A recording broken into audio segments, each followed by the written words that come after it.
দরজা ফাঁক করে এলে চোর ঢুকে পড়বে তো। আরে অত সোজা নাকি?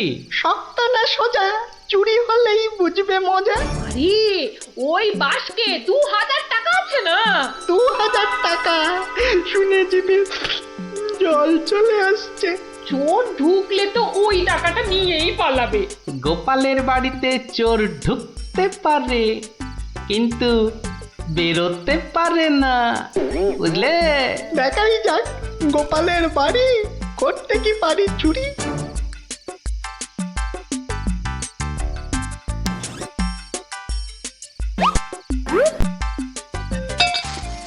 এই কে বাবা তুমি? ও বাবা, এই দেখো তোমার হাতে আবার ছুরি কেন? কে লোগো? আমি চোর। আরে বাবা গো, মা গো, ওরে বাবা গো, মা গো। একদম চুপ, কোনো কথা নয়। আরে গিন্নি চুপ করো না, ও তো বলছে চুপ করতে। তা বলো তো বাবা চোর, কি চাই তোমার? জানলার বাইরে থেকে শুনলাম যে 2000 টাকা আছে, তো সেটা কোথায়? ও, টাকার কথা শুনেছো, আর সেটা কোথায় আছে সেটাও তাহলে শুনেছো। নিয়ে নাও নিয়ে নাও। এই একদম চালাকি করবে না, বেশি পাকামো করলে না এই ছুরি দিয়ে একদম তোমার ভবলীলা সাঙ্গ করে দেবো জানো। ওরে বাবা গো। চুপ, একদম চুপ।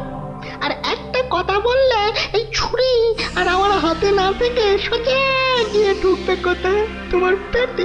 ওরে বাবা, এই আমি মুখে তালা দিলাম। তাড়াতাড়ি এবার বলো তো টাকাটা কোথায়? গিন্নি বলে দাও না টাকাটা কোথায়। কি করছো, বলেই দাও না। অনেকক্ষণ ধরে দাঁড়িয়ে আছে, পা ব্যথা করছে না বেচারা। আমি কিন্তু অনেকক্ষণ ধরে সহ্য করছি, কিন্তু আর নয়।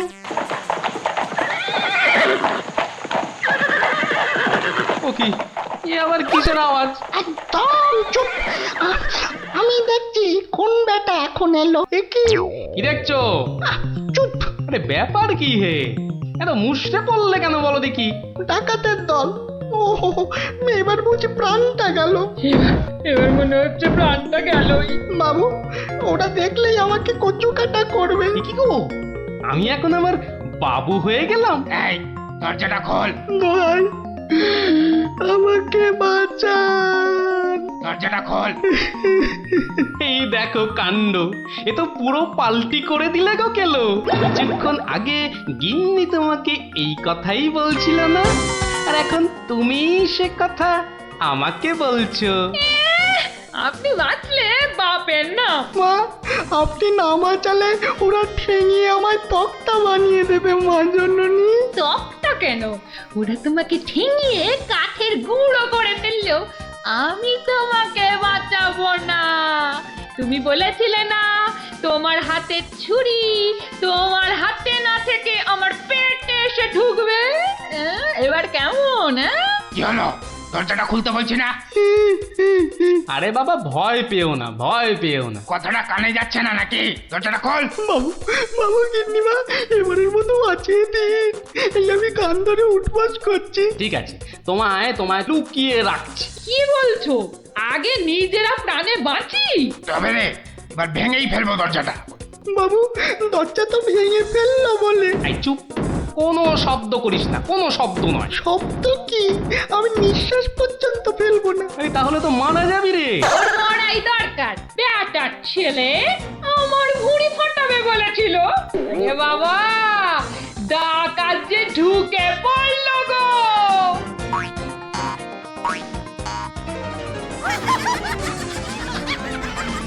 যা দেখি ওই খাটের নিচে ঢুকে পড়গে, যা যা। ওরা যতক্ষণ এখানে থাকবে নিঃশ্বাস পর্যন্ত নিবি না, বুঝলি? জোয়া হুকুম বাবু, ঢুকে পড়ি খাটের নিচে। ও ও ও ও তো ঢুকে পড়লো, কিন্তু আমাদের কি হবে গো? কি হবে কোনো তাহলে? তাড়াতাড়ি এসো কিন্তু, নইলে তোমার গিন্নিকে হয়তো তুমি আর দেখতে পাবে না গো। আমি তো যাচ্ছি শুধু সেপাই ডাকতে। তোমাকে যা যা বলেছি এই রকমই কাজ করে যাও, দেখবে শুধু ভানুমতির খেল। দরজাটা দরজাটা প্রায় ভেঙে এসেছে সর্দার। তোমার না গেলে হয় না গো। এই শোনো, তুমি কি আমাদের সবাইকে মার খাওয়াবে? হ্যাঁ, আমি গেলাম আর এলাম। এই এই ভাঙলো। ওরে বাবা, এত বড় গোপলা ডাকাত! শুধু গোপ দেখছো আর বল্লম দেখতে পেলে না? এই যে মহাদেবের ত্রিশূলের থেকেও বড়। অনেক দেখেছো, এবার এদিকে এসো। যা আছে সব বার করো, সোনা দানা। কি বললেন? কি বললেন? বেলের পানা? কানে খাটো হয়ে গেলে নাকি? দেব বল্লমটা দিয়ে কানের ফুটোটা বড় করে? না না, তাহলে ঝটপট সোনাগুলো বার করে ফেলো। কিন্তু সব যে তালা বন্ধ। চাবি দিয়ে তালা খোলো। যাবে না। কি আটটা হচ্ছে? এই মাসে তোলার দিব্যি বলছি, যাবে আমার কাছে নেই। তাহলে কার কাছে? কথা কর্তার কাছে। কর্তা কোথায়? ওই ওই কানে। হ্যাঁ, এই ওটাকে বার কর। এই যে ঘাপটিবাজ, চাবিটা বার করো। আমি আমি মানে এই আমি করছিস? হাটের তলায় লুকিয়ে বাঁচবি ভেবেছিলি? চাবিটা বার কর। এই মাঝরাতে আবার চা কি খাবি? চাবি কোথায় বল? চাবি চাবি আমি কোথায় পাবো? বেটা বেললে ছোট, বাড়িটা তোর, আর চাবি কোথায় জানিস না?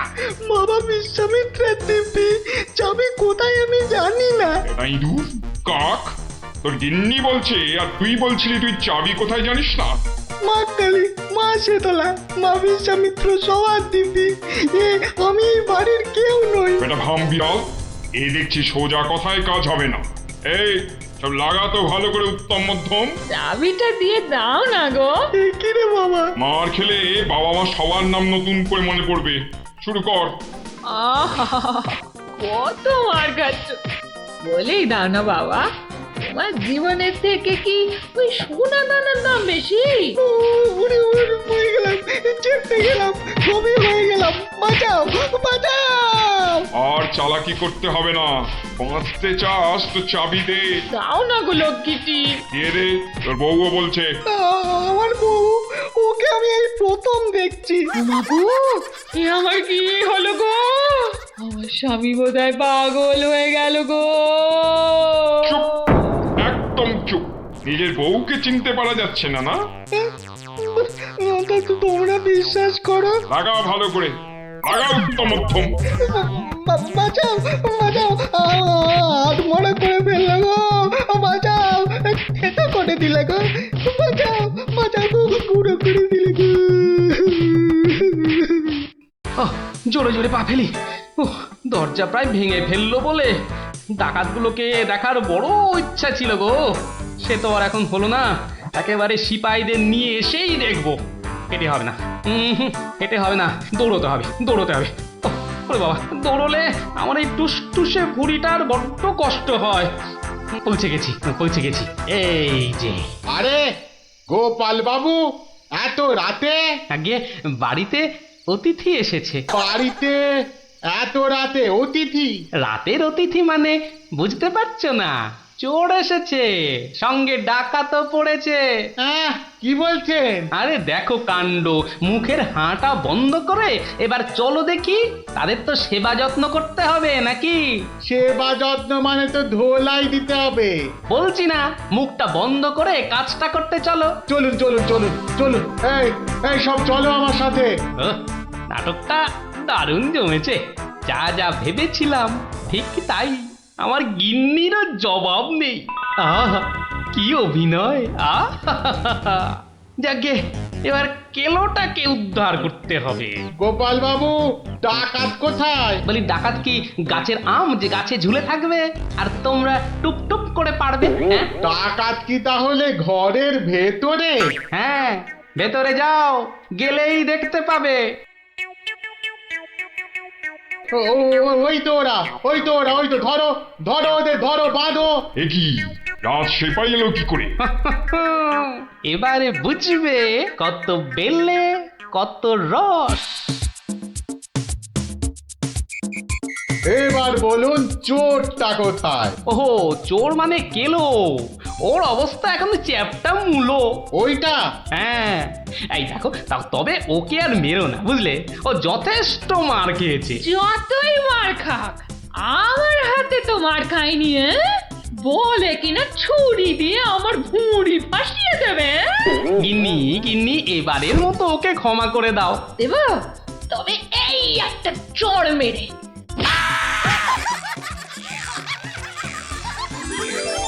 তাহলে বুঝলি তো, বুদ্ধির প্যাঁচের কাছে আর সব প্যাঁচি জব্দ। দাদু আরেকটা গল্প বলো না। হ্যাঁ দাদু আরেকটা গল্প বলো না দাদু, বলো না। না না, আজ আর না, সন্ধে হয়ে আসছে, বাড়ি যাও, পড়াশোনা করতে হবে না। বলো না দাদু। তাই বললাম না, আজ আর নয়, যাও বাড়ি যাও, কাল বরং অন্য একটা গল্প বলবো, বুঝলি? ঠিক তো? ঠিক ঠিক ঠিক। দারুণ মজা, দারুণ মজা। কাল আবার অন্য গল্প। হা হা। গল্প পাগল বাচ্চা সব।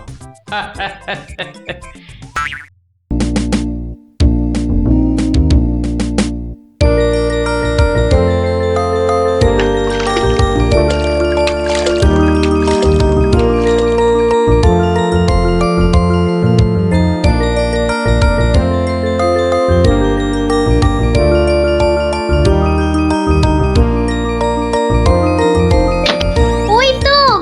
আরে বাবা, পঞ্চপ্রদীপ জ্বলে গেছে দেখছি, হ্যাঁ? পঞ্চপ্রদীপ?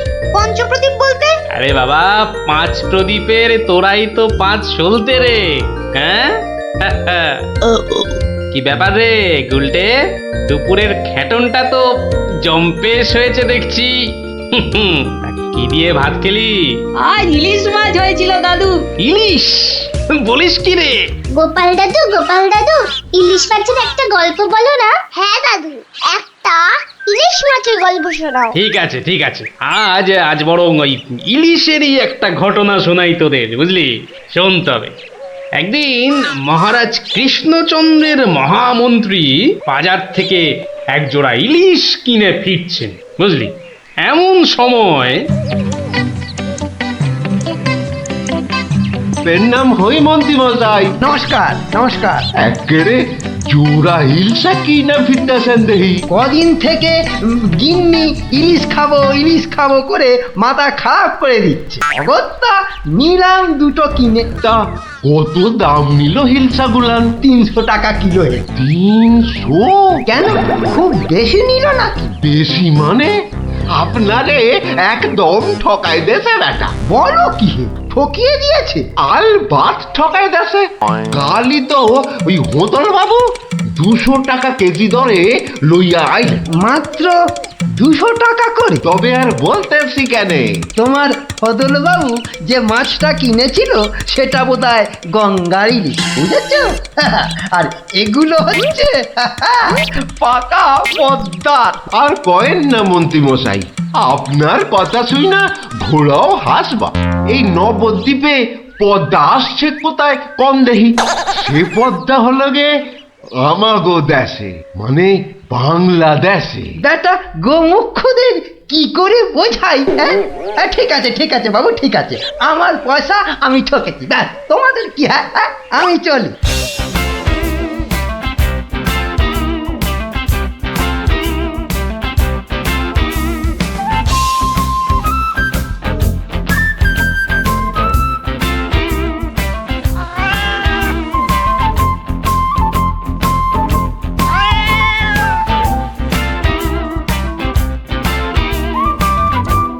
আরে আরে মন্ত্রী মশাই যে ইলিশ কিনলেন বুঝি?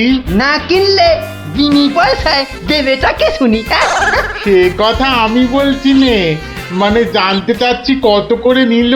দাম শুনে তোমার কাজ কি বাপু? তুমি তো আর দামটা দিয়ে দেবে না। তবু শুনি না একবার। আগের বেটা দাম নিয়ে বড্ড ভ্যান তাড়া করছিল, একে বরং একটু চমকে দিই। মাত্র 150 টাকা কিলো। 150? সত্যি 150 করে? তবে আর বলছি কি হে, সস্তায় হয়েছে, কি বলো?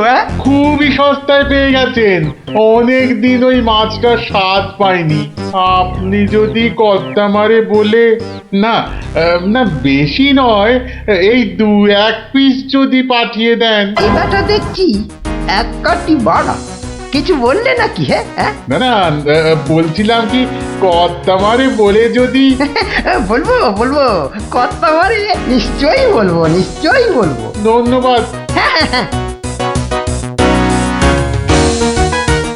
এ তো দেখি ইলিশ কিনে মহা ঝামেলা হলো। হ্যাঁ, সকলেই দাম জানতে চায়। আরে বাবা, বাজারে গিয়ে দাম করলেই তো লাটা চুকে যায়। হ্যাঁ, যত সব। আরে মন্ত্রী মশাই যে ইলিশ কিনে ফিরছেন বুঝি? আরো একজন হাতে ইলিশ দেখেও জিজ্ঞাসা করা চাই, ইলিশ কিনে ফিরছেন বুঝি? দেখতেই তো বাচ্চা বাবু, এগুলো ইলিশ, রুই কাতলা নয়। তা সস্তায় পেয়ে নিয়ে এলাম দুটো। হ্যাঁ, বস্তায়? বলেন কি, বস্তায় করে ইলিশ মাছ বিকোচ্ছে নাকি? কোথায়? এ তো দেখি বদ্ধ কালা। হ্যাঁ, বস্তা নয়, বস্তা নয়, সস্তা সস্তা, মানে কম দাম, বুঝেছো? ও, সস্তায় পেয়ে গেলেন? তা বলবেন তো। তা এমন চেঁচাচ্ছেন কেন? আমি কি কালা নাকি? যাকে যাকে ওসব কথা। সস্তা বলতে কত সস্তা মন্ত্রী মশাই? মানে ঠিক কত করে নিল? একদম জলের দরে। ফলের দরে ইলিশ মাছ? হ্যাঁ, সস্তাই বটে, সস্তা, ঠিক বলেছেন। তা কবে হচ্ছে ইলিশের ভোজ? আমার শ্রাদ্ধে। আজ রাতে?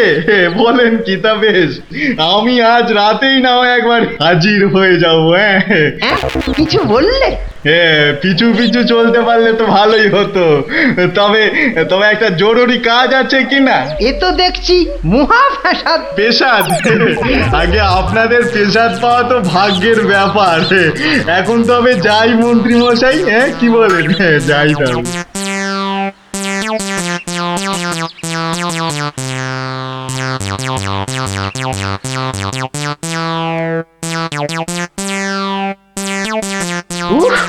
মাছা গেল, আর কাউকে দাম টাম বলতে হবে না। গিন্নি, ও গিন্নি, আরে গেলে কোথায়? ও গিন্নি, চেঁচাচ্ছ কেন? উমা, কি সুন্দর ইলিশ মাছটা এনেছো গো! কত দাম নিল গো? চাপ বাবা, এখানেও সেই দামের গপ্প। নিকুচি করেছে দামে। এই রইল তোমার ইলিশ, যা পড়ো রাঁধো। আমি চললুম রাজ দরবার।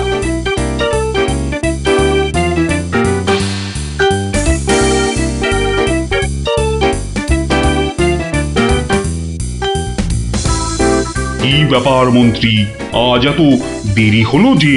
একটু বাজারের দিকে গিয়েছিলাম। সে কি মন্ত্রী, মাইনে দেবার ভয়ে বাড়ির কাজের লোককে তাড়িয়ে দিয়েছেন নাকি?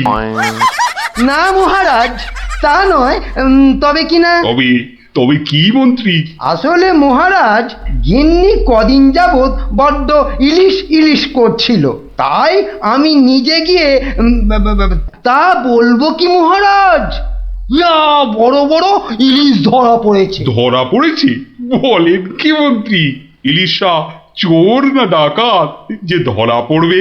আগে ধরা পড়েছে মানে জেলেদের জালে উঠেছে। ভাই বলুন। সত্যি মহারাজ, এমন ইলিশ আমি বাপির জন্মে দেখিনি। আহা, আহা, কি তার সাইজ, কি তার চেকনাই, চোখে দেখলে মনটা একেবারে জুড়িয়ে যায় মহারাজ। চোখে দেখার বদলে চেখে দেখাটাই বোধ হয় বুদ্ধিমানের কাজ। যাকি, তা মন্ত্রী মশাই, আপনি কি আমার মন্ত্রিত্ব ছেড়ে ইলিশ মাছের ব্যবসা শুরু করবেন নাকি? এ কথা কেন বলছেন মহারাজ? বলছি কি আর সাধে মন্ত্রী, আপনি যেভাবে এই ইলিশ ইলিশ করে খেপে উঠেছেন, তাতে কোনো কিছুই অসম্ভব নয়। ঠিক তা নয় মহারাজ, আসলে এটা ইলিশের মরশুম কিনা, যেখানেই যান শুধুই ইলিশ, শুধুই ইলিশের গল্প। আসলে এটা যে ইলিশের মরশুম সেটা না একেবারেই ভুলে গিয়েছিল। আপনি ঠিকই বলেছেন, এই সময়ে ইলিশের গল্প বন্ধ করা প্রায় অসম্ভব। তো রাজ্যে যা বললিস ভাই, আমার শুধুই ইলিশ চাই। সকালে চাই, দুপুরে চাই, রাতেও ইলিশ চাই। আমার শুধুই ইলিশ চাই। মহারাজ, ইলিশ কিনে ফেরার পথে কত লোক যে দাম জিজ্ঞাসা করেছে, কি বলবো মহারাজ। তা আমার দরবার থেকে বাজারের দূরত্ব কত মহামন্ত্রী? প্রায় মিনিট 10 রাস্তা। 10 মিনিট? আচ্ছা গোপাল, গোপাল, ইলিশ হাতে এই 10 মিনিটের পথ কি তুমি আসতে পারবে, যাতে কেউ দাম জানতে না চায়? মহারাজ, এটা এমন কি কঠিন কাজ মহারাজ? বেশ বেশ, তুমি যদি বাজার থেকে একটা এই বড় সড়ো ইলিশ মাছ হাতে দিয়ে প্রকাশ্য রাজপথ দিয়ে আমার দরবারে উপস্থিত হতে পারো, এবং যদি কেউ তোমাকে ইলিশ মাছের দাম জিজ্ঞাসা না করে, তাহলে তাহলে তোমাকে আমি 500 টাকা পুরস্কার দেব। কি তুমি রাজি তো? আমি রাজি মহারাজ। কিন্তু ভুল করেও কেউ যদি ইলিশের দাম জিজ্ঞাসা করে, তাহলে কিন্তু বুঝতেই পারছ, তোমার ওই 500 টাকা জরিমানা দিতে হবে। আর এটাই আমার শর্ত। আপনার শর্ত শিরোধার্য মহারাজ। আজ নির্ঘাত তুমি ঠকবে গোপাল, নির্ঘাত ঠকবে। পুরস্কার পাওয়া তো দূরের কথা, তুমি বরং জরিমানার 500 টাকা ট্যাঁকে গুজে মাছ কিনতে যাও। সে দেখা যাবে মন্ত্রী মশাই। তাহলে আমাকে মাছের দামটা দিন মহারাজ। ধন্যবাদ। এবার আমাকে তবে আসতে আজ্ঞা দিন মহারাজ। ঠিক আছে গোপাল, তাহলে শুভস্য শীঘ্রম। তুমি এখনই রওনা হয়ে যাও। আজ্ঞে মহারাজ, এই গেলুম আর এই এলুম। তোরা যে যা বললিস ভাই, আমার শুধুই ইলিশ চাই। সকালে চাই, দুপুরে চাই, রাতেও ইলিশ চাই। আমার শুধুই ইলিশ চাই। মন্ত্রী, বলতে আজ্ঞা হোক মহারাজ।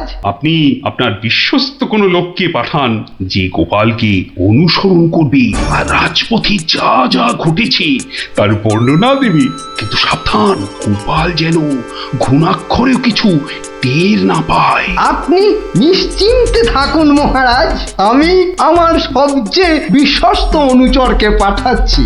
ফিরে এসে ও সবিস্তারে আপনাকে সব জানাবে। বেটা ভাঁড়ের সব জারি জুরি আজই খতম হবে। ঠিক আছে, আমি তাহলে এখন একটু বিশ্রামে যাচ্ছি, আপনারাও আসুন।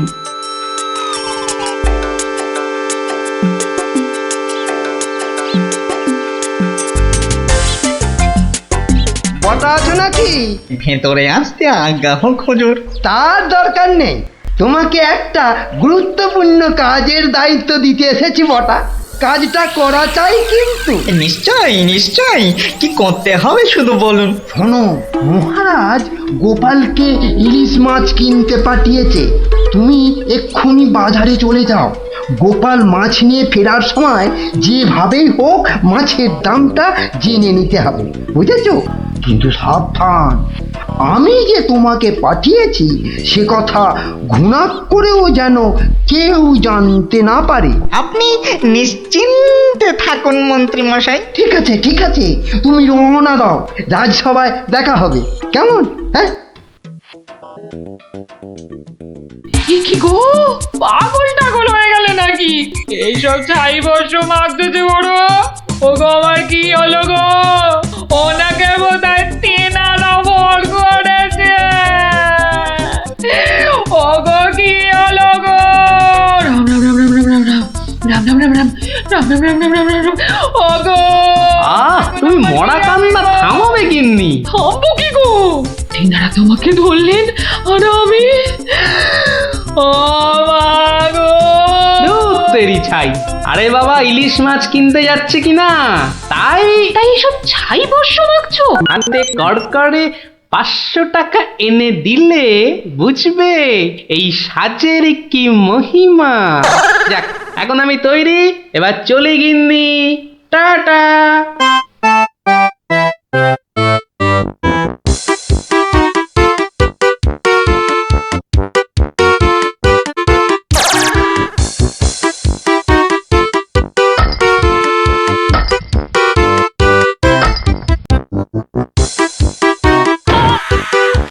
দেখ দেখ, লোকটা দিগম্বর। পাগলটাকে তো আগে কখনো দেখিনি। কিন্তু আমার যেন কেমন চেনা চেনা লাগছে। তা তো লাগবেই, রাঁচি থেকে ফিরলি কি না? আহা আহা, ইলিশ মাছ দেখছি, তা কত? ধরেছি জাহাপনা, আসল অপরাধীকে পাকড়াও করেছি। এই চুপ করে দাঁড়িয়ে থাক, আমি নিজে তোর শাস্তি দেব। কি ব্যাটা সত্যি সত্যি পাগল হয়ে গেল নাকি? বলা যায় না, ইটটা যদি সত্যি সত্যি ছুঁড়ে দেয়। এই কাজ নেই আর দাম জানায়। চাচা, আপন প্রাণ বাঁচা। ওরে বাবা!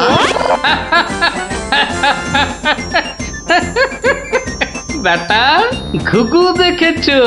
ঘুঘুর ফাঁদ দেখনি? এই নির্ঘাত মন্ত্রী মশাইয়ের কাজ। না হলে আগ বাড়িয়ে কেন বলতে যাবে?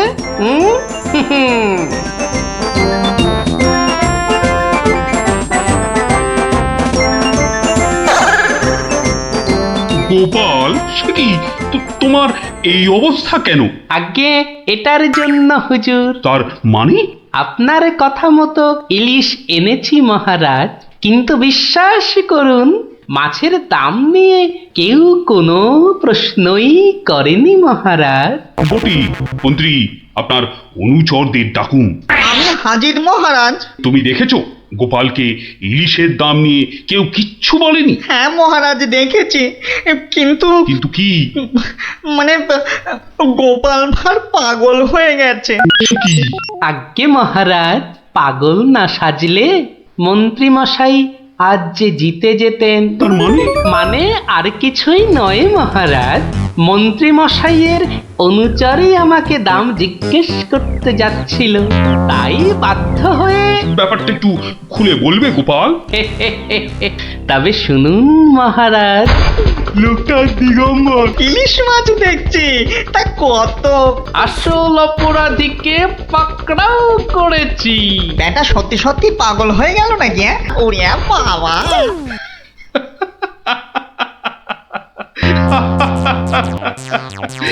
কি মন্ত্রী মশাই, গোপালের সঙ্গে আর লাগবে? হ্যাঁ, আমায় ক্ষমা করে দিন মহারাজ, আমি দুঃখিত। না না, শুধু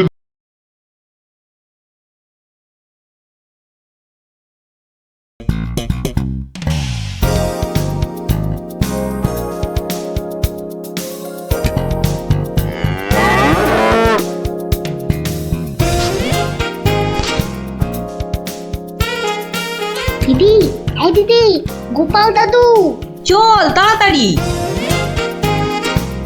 গল্প, গল্প, গল্প, দেখো কাণ্ড, তোরা কোত্থেকে এসে জুটলি রে? গল্প, গল্প, গল্প, গল্প বলো, গল্প বলো, গল্প বলো, গল্প বলো। এই দেখো দেখো, আস্তে আস্তে আস্তে। আরে ধুতি খুলে যাবে রে, ধুতি খুলে যাবে। গোপাল দাদু, গল্প বলো না। দাঁড়া দাঁড়া, ওরে বে, আমি এখন রাজসভায় যাচ্ছি, পরে এসে তোদের গল্প বলবো। না না, এখন। এই দেখো, গল্প না বললে আমরা তোমাকে রাজসভায় যেতেই দেব না। ঠিক ঠিক। গল্প বলো, গল্প বলো। আচ্ছা আচ্ছা আচ্ছা, বেশ, চল ওই গাছতলাটায় গিয়ে বসি। হ্যাঁ, আয় আয় আয়। নাও, এবার শুরু করো। শোন তো, তোরা তো ওই মুর্শিদাবাদের নবাবের কথা শুনেছিস? হ্যাঁ, এক ভীষণ খামখেয়ালি লোক, বুঝলি। হঠাৎ হঠাৎ তার মাথায় অদ্ভুত সব খেয়াল চাপে, আর তার জন্য মাথা খারাপ হয়ে যায় আমাদের মহারাজ ওই কৃষ্ণচন্দ্র। তো সেবার হলো কি,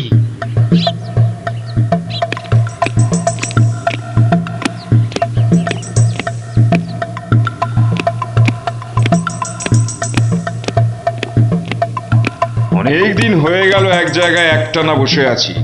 এবার কিছুদিনের জন্য একটু হাওয়া পরিবর্তন করতে হবে। হুজির, জি আগে হুজুর, আমাকে কিছু বলবেন? মুর্শিদাবাদে অনেক দিন হলো পড়ে আছি, এবার আমি বেড়াতে বেরোবো, তার সাথে একটু শিকার করলে মন্দ হয় না। তুমি আমার যাওয়ার আয়োজন করো।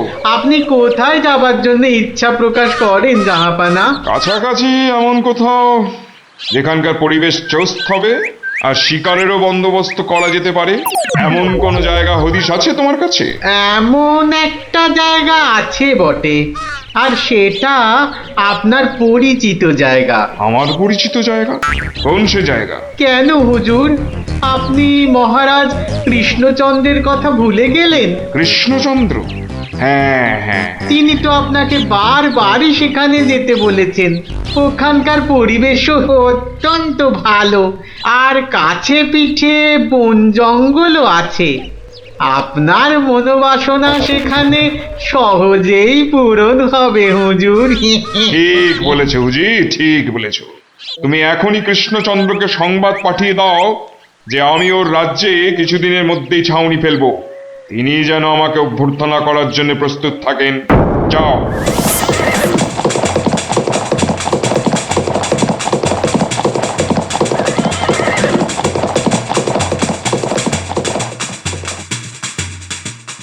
বন্ধুগণ, আজকে আমার কাছে একটা বড়ই গুরুত্বপূর্ণ খবর আছে। আর কয়েকদিনের মধ্যেই মুর্শিদাবাদের নবাব বায়ু পরিবর্তন করতে আমাদের রাজ্যে আসছেন। নবাব? মুর্শিদাবাদের নবাব? প্রচন্ড খেয়ালি মানুষ, কখন যে হঠাৎ করে কি চেয়ে বসবেন কিছুরই ঠিক নেই। আমাদের খুব সাবধানে ওনার যত্ন করতে হবে কিন্তু। হ্যাঁ, তাছাড়া উনি রাজসভায় আসবেন না, রাজধানীর উত্তর দিকে যে বিশাল অরণ্য আছে তার পাশে ছাউনি ফেলবেন আর শিকারও করবেন। নবাবের আরাম বিরামের যাতে কোনো ত্রুটি না হয় সেজন্য আমরা সবাই সজাগ থাকব। আমি নিজে সব ব্যবস্থার তদারকি করব। আমোদ প্রমোদ, ভালো ভালো খাবার, সব কিছুর ব্যবস্থা রাখতে হবে। মহারাজ, খাবারের কথাই যখন উঠলো তখন একটা কথা জিজ্ঞাসা না করে পারছি না। ওহ, আবার কি কথা? বলে ফেলো, বলে ফেলো। মহারাজ, নবাব সাধারণত গোমাংসই খুবই পছন্দ করেন, কিন্তু এটা তো হিন্দু রাজ্য, এখানে গোমাংস তো পাওয়াও যাবে না। কিন্তু নবাব যদি জেদ ধরেন। খুবই গুরুত্বপূর্ণ প্রশ্ন করেছো মন্ত্রী। সেক্ষেত্রে আমাদের নবাবকে উত্তম রূপে খাসি আর মোরগের মাংস খাইয়ে মন ভরাতে হবে। এছাড়া আর উপায় কি? হ্যাঁ, আর তাতেও উপায় না হলে হাতের কাছেই তো আছে আমাদের কৃষ্ণনগরের বিখ্যাত সরপুরিয়া রাজভোগ। এর স্বাদে আর গন্ধে নবাব গোমাংসের কথা ভুলেই যাবে। ঠিক বলেছো গোপাল, নবাবের এমন খাতিরদারি করতে হবে যাতে সাপও মরে আর লাঠিও না ভাঙে। তাহলে আপনারা এবার তৈরি হয়ে নিন, আজ থেকেই কাজে লেগে পড়ুন, আর একদম সময় নষ্ট নয়।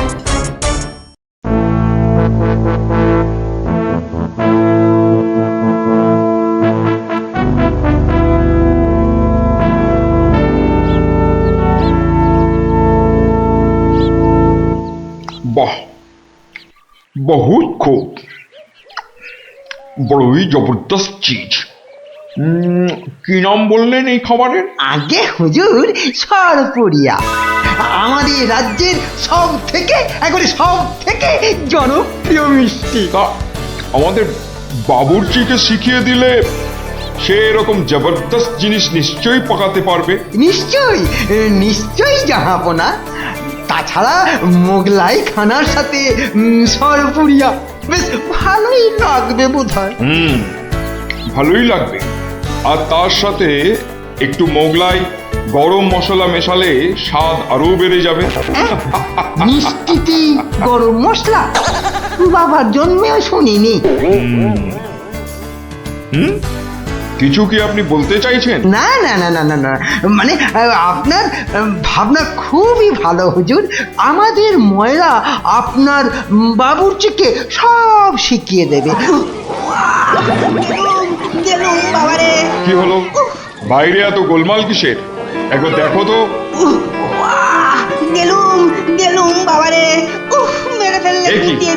এ কি অবস্থা হয়েছে তোমার? কে এমন করলো? হুজুর ষাঁড়, ছাউনিতে ষাঁড় পড়েছে হুজুর, ষাঁড়। ষাঁড় এলো কোত্থেকে? কিচ্ছু বুঝতে পারছি না হুজুর, কোত্থেকে যেন এসে পড়েছে, পুরো শিবির একেবারে লন্ডভন্ড করে দিচ্ছে হুজুর। ওই যে শুনুন আবার ডাকছে। ব্যাপারটা একবার নিজের চোখে দেখতে হচ্ছে। এই তোমরা সব চলো তো, একবার দেখি। কোথায় কোথায় সেই বেয়াদব? আজকে আমি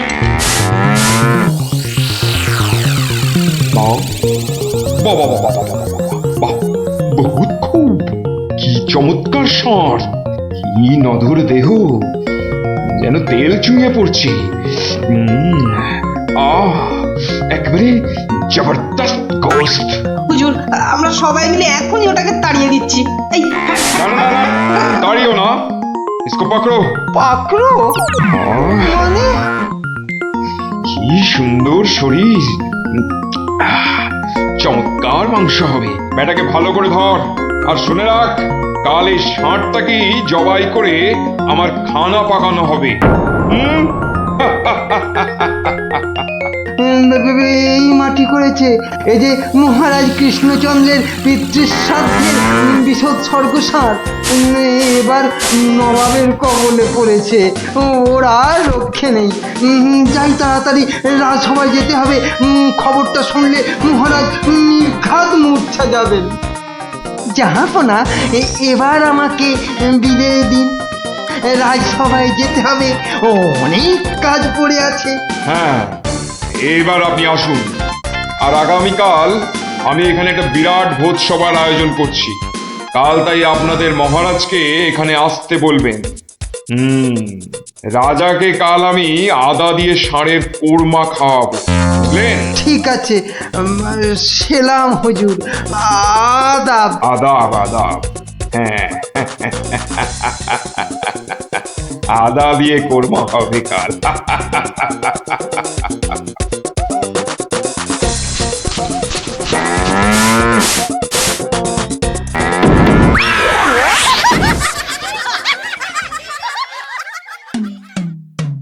একই কথা শোনালে মহামন্ত্রী, এ আমি কি চরম ধর্ম সংকটে পড়লাম।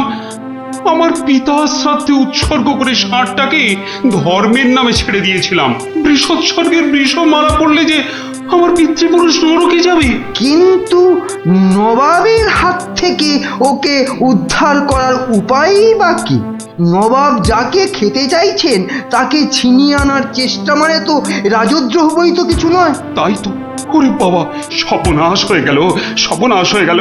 হিন্দুর নগরে গো হত্যা হলো, আমার পিতৃপুরুষের নরকবাস হবে।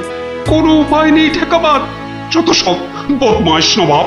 আমাদের এ কি সর্বনাশ হলো, কি সর্বনাশ হলো! থামুন, বিপদের সময় একটা বুদ্ধি দেওয়ার নাম নেই, আবার নাকি কান্না কাঁদতে লেগেছে। সবাই সবাই একদম চুপ করে থাকবেন। আমাকে আমাকে একা ভাবতে দিন তো, দেখি দেখি কোনো শেষ রক্ষা করতে পারি কিনা। আগে মাফ করবেন মহারাজ, আমার উপর ভার দিলে আমি ষাঁড়টাকে নবাবের কবল থেকে খালাস করে আনতে পারি। কার সাথে টক্কর দিতে হবে বুঝতে পারছো? এ হলো স্বয়ং মুর্শিদাবাদের নবাব। আমার উপর ভরসা রাখুন মহারাজ, আমার জেদ তো আপনি ভালো করেই জানেন। তুমি বোধহয় নবাবকে ঠিকভাবে চেনো না। নবাবের মতো বদরাগী লোক রসিকতায় ভোলেন না। আপনাদের নবাবও কিন্তু আমাকে সম্যক ভাবে চেনেন না। আপনি বলুন না মহারাজ, আমার দৌড় ওনার জানা আছে কি? তুমি ঠিক কি করতে চাও? আমি তো কিছুই ভেবে কুল পাচ্ছি না। আপনি শুধু একটা ছোট্ট কাজ করুন। ছোট্ট কাজ? ছোট্ট কাজ কিরকম? শুনুন মহারাজ, আর আপনি নবাবের নামে একখানি পত্র পাঠান। আমার কথা বলুন, বলুন বলুন বলুন, আপনি আমাকে পাঠাচ্ছেন। তোমাকে পাঠাচ্ছি? কেন কেন? স্রেফ নবাবের মনটা একটু ফুরফুরে করে দেবার জন্য আপনি আমাকে পাঠাচ্ছেন। গোপাল, আমার কিন্তু ভয় করছে। তুমি কাজ হাসিল করতে পারবে তো? ধরে নিন আপনার ষাঁড় আপনি ফেরত পেয়ে গেছেন। দেখুন এবার আপনার গোপালের খেল দেখুন। বেশ, তোমার কথা মতোই কাজ হবে।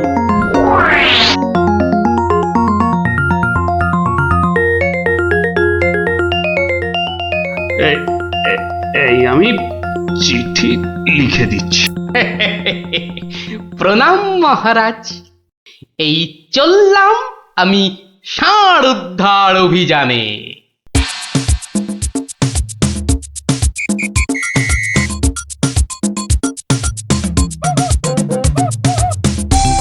সেলাম হুজুর, আপনার চরণে এই দাসের শত কোটি সেলাম। আরে এ কে উজির? জাহাপানা, এ হলো গোপাল ভাঁড়, মহারাজ কৃষ্ণচন্দ্রের সভার একজন রসিক লোক। নবাবের দিল খুশ রাখবার জন্যেই রাজাজি একে পাঠিয়েছেন। দিলখুশ? বেশ বেশ। গোপাল, তোমার নাম আমি শুনেছি বটে। ঠিক আছে, তুমি আমার দিল খুশ করে দাও। হ্যাঁ, মাফ করবেন জাহাপনা, আমি এসেছিলাম আপনার দিল খুশ করার জন্য, কিন্তু এখানে এসে আমার দিল নাখুশ হয়ে গেল হুজুর। কেন কেন কেন কেন? আমি একটা বিচ্ছিরি দৃশ্য দেখতে পেয়েছি এখানে। ইস, ছ্যা, ছ্যা, ছ্যা, ছ্যা, ছ্যা, ছ্যা, থু, থু, থু, থু, থু, থু।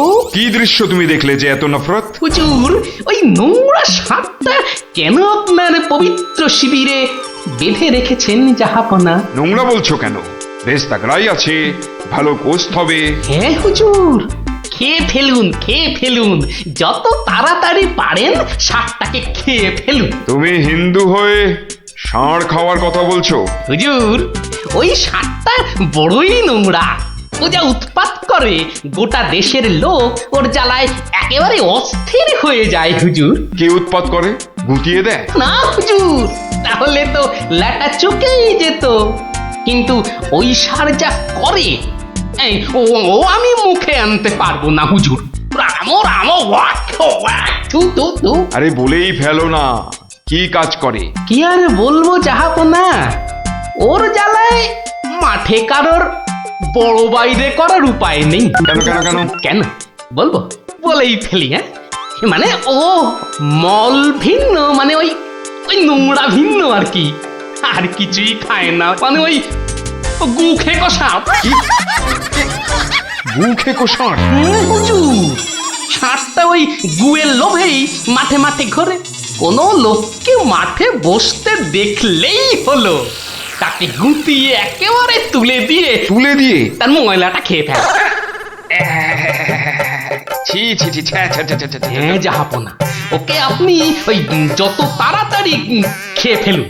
হ্যাঁ, ওকে আপনি যত তাড়াতাড়ি খাবেন ততই আমাদের মঙ্গল। এই, দেশের লোক নিশ্চিন্ত হয়ে মাঠে বসুক। তবা তবা তবা তবা, এই ষাঁড়ের মাংস আমি খেতে চেয়েছিলাম। আপনি কি অসুস্থ বোধ করছেন জাহাপনা? না না না না না, মানে ঠিক আছে ঠিক আছে। এই এই এই ষাঁড়টাকে এক্ষুনি বিদায় কর। হুজুর, ষাঁড়টার শরীর স্বাস্থ্য ভালোই, বেশ এই উপাদেয় মাংস হতো হুজুর। না হয় একটু ওই মলি খায় আর কি। না না না না, ওকে দূর করো দূর করো। আর উজি, এক্ষুনি আমার মুর্শিদাবাদ ফেরার ব্যবস্থা করো, এক্ষুনি এক্ষুনি। জো হুকুম জাহাপানা। হুজুরের যেমন মরছি। আমি আসছি হুজুর, আদাব। হাট হাট, ওর দড়ি খুলে দে, যা যা যা যা।